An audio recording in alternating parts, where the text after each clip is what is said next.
Le REC Femmes et vous, votre rendez-vous d'information et de sensibilisation sur les maladies tropicales négligées à manifestation cutanée MTN-MC. Le REC Femmes et vous, un programme financé par la Fondation Anesvad. Le REC Femmes et vous.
Tiaboum, à Boisseau, on écoute la radio Sud-Comoué à Nitié.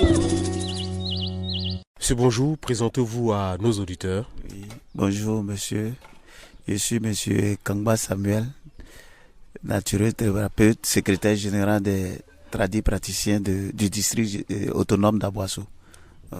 Alors, depuis combien de temps vous exercez ce métier de tradis praticien? Depuis 2000. Depuis 2000, donc soit à 24 ans aujourd'hui que vous exercez, vous avez certainement rencontré plusieurs pathologies. Oui, plusieurs pathologies, et singulièrement les ulcères de brûlures. Et puis, comme il a dit, les nids, nous appelons ça un nid solaire. C'est-à-dire que les boules des testicules là, il y a une boule qui s'étire sur l'autre descend et puis l'autre remonte. Voilà, ces deux cas-là sont beaucoup négligés. Et puis, voilà, je me penche beaucoup sur ça. Ce sont des cas que vous rencontrez régulièrement. Alors, face justement à ces cas-là aujourd'hui, quelle est la démarche de traitement que vous adoptez? Oui, c'est le contact direct avec le malade, le contact direct et l'exhortation. Et puis ensuite, nous passons au traitement, et au traitement même généralement. Voilà, le traitement se fait avec nos plantes, avec nos feuilles et puis tout ce que nous pouvons trouver ici comme les crustacés et autres. Voilà, c'est avec ça que nous faisons les traitements. Alors concrètement, quand vous recevez un malade, quel est le protocole? Quelles sont les démarches que vous entreprenez pour son traitement? D'abord l'accueil et puis le mettre dans le bain de l'assurance, qu'il prenne confiance de lui-même et qu'il sache qu'il n'est pas le seul à être atteint, qu'ils sont nombreux et que dans tous les cas, il sera guéri par la grâce de Dieu, surtout par la grâce de Dieu, parce que nous allons soigner, mais c'est Dieu qui guérit en fait. Alors, est-ce que vous avez des échanges avec le malade? Quand vous dites on l'amène à prendre confiance en lui, c'est quoi exactement vous faites? Oui, quand je dis on l'amène à prendre confiance en lui, ça veut dire qu'il ne se sente pas abandonné. Voilà, qu'il sache que c'est une maladie, elle est venue, mais elle ira d'elle-même. Voilà, par les soins, elle ira. Et si elle a confiance en elle, si elle prend confiance en elle, la maladie s'en va. Alors, quel genre de paroles, pour exemple, vous leur dites concrètement? Oui, que Dieu vous guérisse d'abord. Et puis sachez que c'est une maladie comme tout autre genre de maladie. Et qu'avec les soins, tu auras la guérison. Voilà, donc il faut te rassurer que tu auras la guérison. Voilà, nous l'amenons à l'assurance et puis maintenant nous traitons, puis il guérit. Alors, vous avez dit que vous recevez régulièrement donc les cas d'ulcères de Buruli et autres hernies. Alors, justement, dites-nous, vous pouvez en 24 années d'exercice, combien de cas vous avez reçus? Waouh! Je dirais des centaines. Hein. Voilà, parce que j'exerce particulièrement ici, mais je suis un peu dans le pays. Voilà, même en dehors du pays, au Burkina, au Mali, je fais partie des médicaments. Donc vraiment, c'est des milliers de personnes. Voilà, des milliers. Certainement plusieurs cas que vous avez donc pu aborder, recevoir, traiter, en tout cas dans l'exercice de votre métier. Alors dites-nous, pour un cas d'ulcère de Buruli que vous rencontrez, vous faites le traitement en combien de temps? D'abord, cette pathologie-là elle est un peu différente des autres maladies qu'on peut situer le temps. Voilà, pour d'autres personnes même, ça peut aller sur 1 an, 2 ans. Voilà, il y en a au bout de 2 semaines aussi, ça finit. Ça dépend même du corps de la personne. Voilà, sa réaction, son système immunologique, voilà. Ça dépend surtout de ça. Alors donc sa réaction, le traitement, la durée du traitement dépendra de la réaction de votre malade, sa réaction physique. Sa réaction physique, sa réaction morale et puis sa réaction physiologique aussi. Voilà, parce que c'est surtout ça. Physiologiquement, si tu es prêt, alors la maladie va passer. Donc, soit en 1 an ou soit en quelques mois, vous traitez donc les ulcères de Buruli. Voici aujourd'hui 24 années. Mais 24 ans aussi, vous avez entendu parler certainement des traitements de la médecine moderne vis-à-vis de ces cas-là. Quel est votre regard? Oui, au niveau de la médecine moderne, il faut dire que l'ulcère de Buruli même, c'est une maladie qui n'aime pas les bandages, qui n'aime pas... Parce que le corps est déjà chaud. C'est comme si c'était de l'eau chaude qui était versée sur vous. Donc on n'a pas besoin de bandage. Donc il faut laisser la maladie à l'air libre. Vous voyez, non, l'air libre, vous mettez les médicaments, il est à l'air libre et puis ça se passe vite. Mais j'ai constaté qu'au niveau de la médecine moderne, ils font le bandage, ils mettent les produits et ça s'amplifie, la plaie s'agrandit. Vous voyez, non, ils sont obligés de passer quelquefois par des greffes. Alors que nous ne faisons pas ça. Une fois que nous avons mis le médicament, nous laissons le médicament à l'air et puis ça se cicatrise seul. Voilà. Alors, est-ce à dire que selon vous, au regard de ce qu'on entend, il y a certaines maladies tropicales négligées qui ne sont pas de l'essor de la médecine moderne? Moderne, oui, je dirais oui. Je dirais oui. Comme le cas de l'aîné que mon frère en a parlé là. Ça ne se soigne pas à l'hôpital. Voilà. Donc ici, avec les médicaments, nous appliquons directement et puis au bout de 2-3 jours, c'est fini. Le malade est guéri. Voilà. Comment vous expliquez le fait que ça ne se traite pas à l'hôpital? C'est vrai que vous êtes un spécialiste. Je vais vous dire une chose. Vous voyez, les maladies qu'on traite à la médecine conventionnelle, là, je vais dire une chose peut-être qui va vous choquer. Le corps africain, le corps humain africain et puis le corps humain des blancs, là, c'est pas la même chose. Et puis nous n'avons pas les mêmes températures. Vous voyez, non? Donc il y a des médicaments qui peuvent les soigner, eux, rapidement, mais avec nous, ça va retarder. Et nous avons notre particularité africaine. Donc j'aimerais qu'on se penche beaucoup sur notre particularité. Et nos aliments africains ne sont pas les mêmes choses. Vous voyez, non? Nous avons des oligo-éléments qui sont dans notre alimentation, qui ne sont pas dans les leurs. Voilà, donc il faut qu'on s'aime, il faut qu'on aime ce que nous faisons. Voilà, c'est vrai, la médecine conventionnelle est là, mais ayons confiance en nous-mêmes pour dire que nous aussi là nous traitons. Vous voyez, voilà, c'est ce que je voulais ajouter. Il faut que la population fasse confiance à ses traitants. Voilà. Mais est-ce que, selon les preuves scientifiques de votre démarche, c'est vrai que c'est une autre démarche, mais la médecine moderne, c'est une démarche aussi scientifique. Alors, pour vous pensez que ces deux démarches-là ne conviennent pas aux malades africains? Nous pouvons converger ensemble nos données et puis avoir de bons traitements pour nos malades. Voilà. Mais c'est une remarque encore, la médecine conventionnelle là n'aime pas trop. Quand le malade dit que je suis allé voir un tradipraticien ou bien un traitant, déjà ils sont écœurés. Non. il faut l'approche, le mariage entre nous deux pour que ça puisse bien marcher, pour que les malades guérissent, pour que la population soit en bonne santé. Voilà. Il faut une collaboration parfaite même entre les deux médecines. Voilà. Alors là, c'est un mot intéressant que vous sortez, une collaboration parfaite entre ces deux médecines-là, qui sont donc deux démarches différentes, mais pour un seul et même résultat, en tout cas le bien du malade. Alors selon vous, vous qui aujourd'hui donc pratiquez depuis 24 ans cette médecine traditionnelle-là, quel type de collaboration devait donc exister entre la médecine dite conventionnelle et la médecine traditionnelle?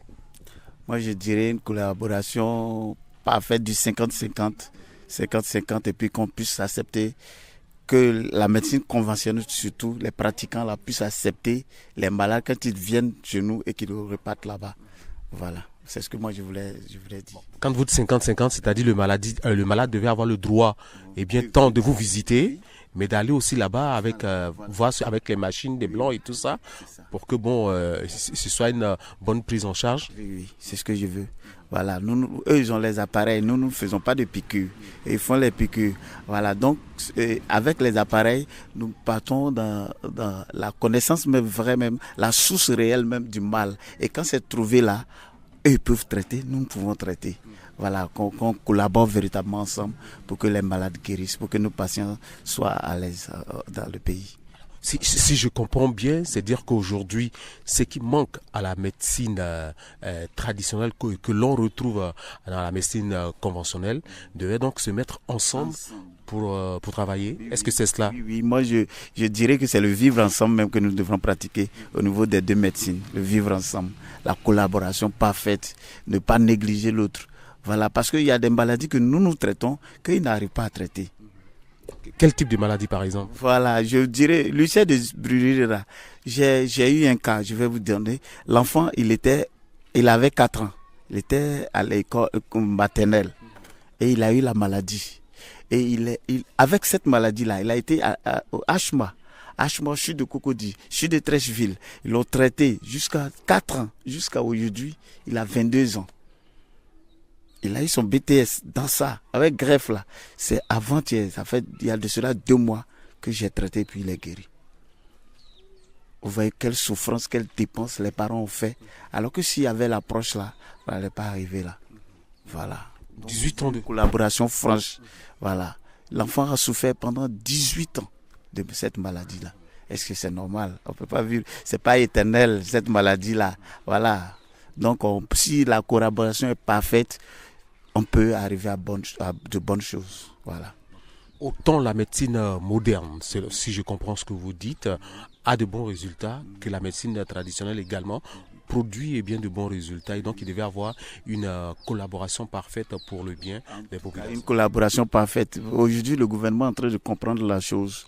Et nous recevons des étudiants en médecine, en pharmacie qui viennent, que nous les recevons, nous les parlons des données des plantes et vraiment c'est intéressant. Donc je voudrais que cela continue. Ils viennent apprendre beaucoup. J'ai reçu il y a 2 mois de cela des étudiants venus du Sénégal qu'on a formés avec les plantes. Ils sont partis. Et vraiment le doctorat ça a marché et puis moi je suis content. Voilà, quand on m'appelle, je suis content. Vous pensez que une telle collaboration devait se multiplier à tous les niveaux en Côte d'Ivoire? À tous les niveaux en Côte d'Ivoire pour que nos patients guérissent des maladies. Les maladies viennent, mais il y a des médicaments que nous avons qu'on ne doit pas négliger, qui doivent les guérir. Maintenant, si la médecine moderne n'a pas ces médicaments-là, qu'on se réfère à la médecine traditionnelle. C'est la source. C'est la source de tous les médicaments. Qu'on se réfère à nous et puis qu'on collabore et puis les malades seront guéris. Voilà, ce que nous n'avons pas fait, soit les situs, les opérations, les injections, nous n'allons pas faire. Mais ce qui est vis-à-vis traitant là, voilà, vraiment, nous faisons beaucoup. Voilà, qu'on collabore ensemble et puis que cela marche. Voilà ce que moi je demande. Alors, un patient qui aura donc souffert 18 années de sa vie et vous, en 2 mois, vous l'avez... justement, vous êtes intervenu et les choses se sont bien passées pour lui, Dieu merci. Alors... est-ce que votre organisation, l'organisation dans votre secteur d'activité n'est pas le problème qui fait qu'aujourd'hui, c'est difficile de collaborer avec la médecine moderne? Non, c'est la négligence en fait. C'est la négligence. Nous sommes africains, des choses viennent... Moi, tu viens me trouver, voilà le goyavier qui est là. Tu viens me trouver ça là, je ne peux pas mettre ça dans une pharmacie. Je ne peux pas planter le goyavier dans une pharmacie. Elle est là, naturellement, elle est là. Et quand la personne vient, je prends les feuilles, je prends les fruits, je prends les racines et puis je traite. Voilà, et c'est ça là, j'ai besoin d'une organisation pour ça. Elle est déjà là, l'organisation mise en place par Dieu lui-même. Donc il suffit de prendre le contact et puis on a ça. Oui, quand je parle d'organisation, c'est plutôt votre secteur d'activité. Parce qu'on ne sait pas qui fait quoi, qui est qui dans le secteur. Un matin, on peut se lever à j'ai eu une inspiration où un esprit est venu me parler, ou l'esprit de mon arrière-parent est venu me parler. Bref, des choses comme ça qu'on ne maîtrise pas, qui sont aléatoires. Est-ce que c'est là un peu le problème? Là, le gouvernement doit avoir un droit de regard sur ce que nous faisons. C'est pourquoi aujourd'hui, on nous a mis en contact, on nous a mis en union. Nous faisons des unions. Et ici, vous voyez, il dit que je suis le secrétaire du district autonome d'Aboisseau. Voilà, nous sommes en train de collaborer. Mais il y a encore des réticents, des personnes réticentes. Mais je pense qu'au fur et à mesure que nous allons avancer, ça va aller, ça va marcher. Donc, une organisation existe déjà ici à Aboisseau, dans le département. À Aboisseau, ça fait 4 ans pratiquement que nous sommes là. L'organisation existe. Alors, quels sont les résultats déjà dans votre organisation que vous avez déjà obtenus? Je dirais que l'organisation est parfaite parce que nous travaillons beaucoup avec le district d'Aboisseau, et les agents du district d'Aboisseau là, eux-mêmes là, quand il y a des clients, il y a des malades qui nous appellent qu'on va voir, qu'on va traiter. Voilà, donc je pense que ça commence à prendre, le maillage commence à prendre et puis je sais que ça va aller. Voilà, mais qu'on insiste dessus, qu'on convoque beaucoup des AG pour que vraiment on puisse échanger avec même les traitants modernes. Voilà. Alors justement, est-ce que vous, qui êtes le secrétaire général donc des praticiens du district sanitaire d'Aboisseau, est-ce que vous faites des propositions au gouvernement, aux autorités sanitaires régionales, locales? Tout ça là, c'est au niveau des ONG que je tire le chapeau parce que ce sont les ONG qui nous fréquentent beaucoup. C'est eux-mêmes qui font qu'aujourd'hui la collaboration passe. Donc je fais chapeau aux ONG et puis je pense qu'ils vont continuer dans cet élan-là pour que vraiment... pour que vraiment la mayonnaise passe. Voilà.